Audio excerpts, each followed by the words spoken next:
Guys, Australia November intake जाने वालों के लिए और फेब इनटेक जाने वालों के लिए एक मेजर अपडेट है। काफ़ी वीज़ा रिजेक्ट हो रहे हैं 3 मेजर रीजन की वजह से, और कैसे उसको ठीक करना है इस वीडियो में मैं बताने वाला हूं। तो hi guys, welcome back to Path Abroad, let's get started. Australia November intake almost visa file launch हो चुके हैं, बट इस बार काफ़ी ज़्यादा मुझे फाइल्स पंजाब, हरियाणा, दिल्ली से मिली हैं। काफ़ी ज़्यादा लोगों ने मुझे बताया कि उनकी ऑस्ट्रेलिया की वीज़ा फ़ाइल रिजेक्ट होगी। हालांकि ऑस्ट्रेलिया की वीज़ा फ़ाइल इतनी रिजेक्ट होती नहीं है, बट क्योंकि उनकी फ़ाइल रिजेक्ट हुई है, उन्होंने इवैल्यूएट करने के लिए मुझे दी। तो 3 मेजर रीज़न, बेसिकली 3 बड़े अपडेट हैं कि जब आप ऑस्ट्रेलिया का वीज़ा डाल रहे हैं तो क्या करना है, क्या नहीं करना, और क्यों ऑस्ट्रेलिया के वीज़ा रिजेक्ट हो रहे हैं। तो सबसे पहली चीज़ मैं आपको बता दूं कि अगर आपका ऑस्ट्रेलिया का वीज़ा एक बार रिजेक्ट हो जाता है तो सेकंड टाइम फाइल डालने का ज़्यादा पॉजिटिविटी रेट नहीं आता। बिकॉज एक बार अगर आपका वीज़ा रिजेक्ट हुआ तो वो GTE, जेन्युइन टेम्परेरी एंट्रेंट के बेसिस पे होता है, और एक बार वीज़ा रिजेक्शन के बाद सेकंड टाइम वीज़ा मिलना तो खैर बहुत मुश्किल बात है। बट काफ़ी यूनिवर्सिटीज़, काफ़ी कॉलेजेस जो गवर्नमेंट अप्रूव पब्लिक होती हैं ऑस्ट्रेलिया में, वो ऑफर लेटर तक इशू नहीं करती स्टूडेंट्स को, ये कह के कि उनका वीज़ा ऑलरेडी रिजेक्ट हो रखा है। और ऑस्ट्रेलिया भी अगर आप सेकंड टाइम अटेम्प्ट करते हैं तो वीज़ा रिजेक्ट कर दिया जाता है कि आपका ऑलरेडी वीज़ा रिजेक्टेड है, तो हाई चांसेस कि आपका वीज़ा दोबारा इशू नहीं होता रिजेक्शन के बाद। तो जब भी आप ऑस्ट्रेलिया में वीज़ा डालें, 3 चीज़ों का खास तौर से ध्यान रखिएगा। सबसे पहली चीज़ फाइनेंशियल्स का।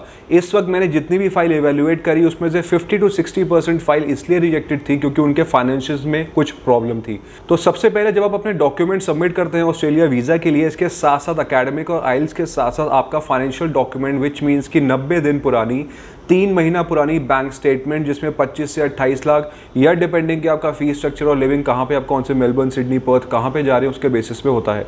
अब काफ़ी लोग बेसिकली क्या करते हैं, उनको फंडिंग पुरानी नहीं होती, वो अपने एजेंट या कंसल्टेंसिंग ऑफिस से रिक्वेस्ट करते हैं कि आप फंडिंग दिखा दीजिए। और मैंने ये प्रैक्टिस बहुत जगह देखी है जो कि बहुत गलत है, कि consulting agencies 2%, 3% extra amount charge करके 25 लाख, 28 लाख अरेंज करने का दावा करते हैं और बोलते हैं कि हम आपकी जो वीज़ा फाइलिंग है ऑस्ट्रेलिया की, वहाँ पे डायरेक्टली वो अपलोड करवा देंगे। तो काफ़ी स्टूडेंट्स को लगता है कि उनकी फाइनेंशियल्स ऐड हो चुकी है या उनके फाइनेंशियल्स गए हैं साथ में वीज़ा के। बट मैंने इस बार काफ़ी लोगों के लॉगिन क्रेडेंशियल्स चेक करे, उसमें उनके डॉक्यूमेंट्स थे, ऑफर लेटर था, फी रिसिप्ट थी, आइल्स था या PT जो भी उन्होंने दिया होता है। बट डॉक्यूमेंट्स के अलावा आपके जो फाइनेंशियल स्टेप्स होते हैं वो मिसिंग थे, वो खाली थे, जिसका मतलब कि उनके डॉक्यूमेंट फाइनेंशियल्स के मिसिंग थे। वहाँ पे उनका वीज़ा फाइनेंशियल्स ना होने की वजह से या प्रूफ ऑफ फंड्स ना होने की वजह से रिजेक्ट हुआ। दूसरी चीज़ ये, इसमें काफ़ी लोग बेसिकली ये कहते हैं कि अगर उनके फाइनेंशियल्स खुद के हैं तो वो थोड़ा बहुत कम, उनका 2-4 लाख फंड कम होता है तो पुराने नहीं फंड्स होते, या काफ़ी लोग अपने रिलेटिव से बोरो करते हैं जिसमें वो एफिडेविट होता है, एक सपोर्टिंग एफिडेविट, वो लगाना बहुत ज़रूरी होता है, लोग वो नहीं लगाते। तो 2 बातें ध्यान रखिए। बेसिकली अगर आप किसी से एक्स्ट्रा फंड्स ले रहे हैं अपने फ्रेंड्स एंड फैमिली में से, तो सपोर्टिंग एफिडेविट ज़रूर लगाइए उसके साथ कि आपने फंड्स वो बोरो किए हैं, और वो जो बोरोड फंड है वो जो रिलेटिव आपका है वो यूज़ करने आपको देगा इन केस आपको ऑस्ट्रेलिया में उसकी रिक्वायरमेंट आती है अपने पढ़ने के दौरान। और दूसरी चीज़, अगर आप बेसिकली फंड्स लोन के रूप में ले रहे हैं या आपने लोन लिया है बैंक से, तो उसका सैंक्शन लेटर, डिसबर्समेंट लेटर, साथ में बैंक स्टेटमेंट लगनी चाहिए, तभी वो आपका लोन अप्रूवल के साथ माना जाता है। फंड्स के अलावा दूसरे सबसे इंपॉर्टेंट चीज़ जो मैंने देखी वीज़ा रिजेक्शन के बेसिस पे, जो काफ़ी लोगों के बेसिकली वीज़ा रिजेक्ट हुए, वो थी आपकी स्टेटमेंट ऑफ पर्पस। अब हर कंट्री में बेसिकली SOP बहुत इंपॉर्टेंट और क्रूशियल रोल प्ले करती है। कनाडा में वीज़ा के टाइम पे SOP लगती है, UK में एडमिशन के टाइम पे SOP लगती है, ऑस्ट्रेलिया में आपकी पहले भी SOP फाइल होती है जो बाद में वीज़ा के लिए यूज़ होती है। अब बेसिकली SOP में आपका स्टेटमेंट ऑफ पर्पस कि आपने क्यों पढ़ने जाना है ऑस्ट्रेलिया, क्यों आप अपनी होम कंट्री या कोई और कंट्री में नहीं पढ़ रहे, क्यों आप कॉस्ट ऑफ एजुकेशन वहाँ इतना लगाना चाहते हैं, किस तरीके से आपको वो बेनिफिट करेगा लाइफ लॉन्ग। अब बेसिकली मैंने एक चीज़ कई बार बोली है कि प्लैगरिज्म वेस्टर्न कंट्रीज़ में, ऑस्ट्रेलिया, कनाडा, यूरोप, UK कहीं भी अलाउड नहीं होता। प्लैगरिज्म का मतलब होता है कॉपी एंड पेस्ट। क्यों ऑस्ट्रेलिया जाना है, क्यों उस यूनिवर्सिटी में जाना है, काफ़ी लोगों ने अपने ये पूरी चीज़ें कॉपी पेस्ट दूसरी SOP से जो अप्रूव्ड होती हैं लोगों के वीज़ाज, उनसे कॉपी करके वो उससे एज इट इज़ अपने वीज़ा फाइलिंग में लगा देते हैं, which is a wrong practice. Plagiarism के अंडर काफ़ी वीज़ाज मैंने रिजेक्ट होते देखे हैं। तो SOP के केस में हमेशा आप हेल्प लीजिए अपने एजेंसी कंसल्टिंग ऑफिसेस की, कि SOP में आपको क्या लेना है, आप टिप्स ले सकते हैं। अगर आपको नहीं पता तो इसके लिए काफ़ी ज़्यादा कंटेंट राइटर्स मार्केट में अवेलेबल हैं जो स्पेशलाइज करते हैं SOP मेकिंग में, चाहे वो किसी भी कंट्री का हो, ऑस्ट्रेलिया, UK, यूरोप। तो आप उनसे हेल्प ले सकते हैं SOP बनाने के लिए। तो आप खुद से ट्राई मत कीजिए कि कॉपी पेस्ट करके जल्दी से मेरी फाइल लग जाए। Take your time, prepare a fine SOP जो जस्टिफाई कर सके आपकी एक लाइफ लॉन्ग जर्नी की, आपने क्यों करना है, क्या किया है इंडिया में और कैसे आपको वो हेल्प करेगा वापस अपनी कंट्री आने के बाद। इस तीसरी सबसे इंपॉर्टेंट चीज़ जो कनाडा एम्बेसी ने और वहाँ के इमिग्रेशन मिनिस्टर तक ने हाईलाइट करी थी जब इंडिया को उन्होंने रेड लिस्ट में डाल दिया था या आई गेस ऑरेंज लिस्ट में डाल दिया था वीज़ा के टायर 2 के बाद, उसमें बेसिकली काफ़ी डॉक्यूमेंटेशन मैनिपुलेशन मिसरिप्रेजेंटेशन करते हैं इंडिया से काफ़ी लोग अपना वीज़ा लेने के लिए। जैसे कोई भी आपके डॉक्यूमेंट्स हैं अकेडमिक के हो, चाहे वो आइल्स हो, पीटी हो, वो ऑनलाइन वेरीफाई होना आज की डेट में बहुत ज़रूरी है।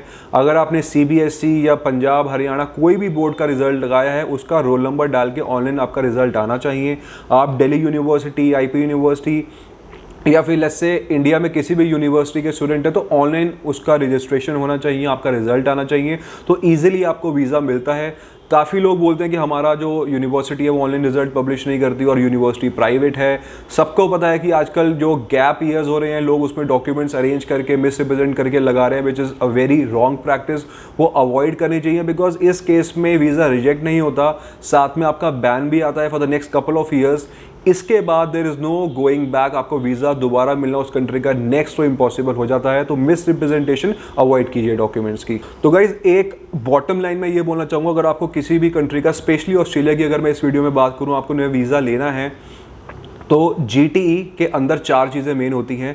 पहला आपका एकेडमिक्स या आपने 10वीं 12वीं बैचलर्स जहाँ से भी करी वो लेजिट हो, ऑनलाइन वेरीफाइड हो। दूसरी आपकी इंग्लिश प्रोफिशेंसी, जिसमें आपका पीटी लगा सकते हैं या आइल्स लगा सकते हैं, जो ऑनलाइन वेरीफाई होना चाहिए। तीसरी चीज़ आपका ऑस्ट्रेलिया यूनिवर्सिटी कभी कभी एक इंटरव्यू लेती है, नॉट जस्ट इंटरव्यू, एक फॉर्मल कॉन्वर्सेशन होती है स्काइप, जूम या कॉल पे, आपको वो क्लियर ईजिली करनी चाहिए। और चौथी सबसे इंपॉर्टेंट चीज़ आपके फाइनेंशियल डॉक्यूमेंट्स, अगर वो लेजिट हैं, आप फाइनेंशियल डॉक्यूमेंट को लेजिट प्रूफ करने के लिए सिंपल सा अपना जब बैंक स्टेटमेंट और बैंक बैलेंस सर्टिफिकेट लेते हैं ना, तो वो एक जो बैंक के लेटर हेड पे होते हैं उसके नीचे आपके ब्रांच मैनेजर के साइन, स्टैम्प बैंक का, उनका ईमेल आईडी और टेलीफोन कॉन्टैक्ट नंबर, अगर आपका ये है then there is no chance कि आपका ऑस्ट्रेलिया का वीज़ा रिजेक्ट होगा।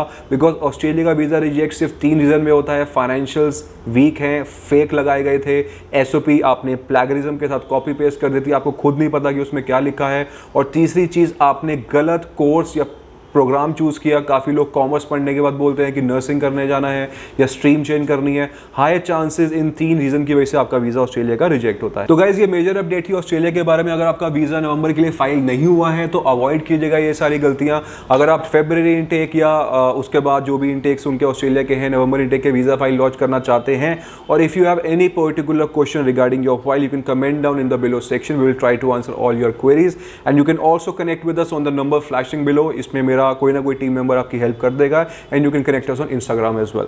Thank you.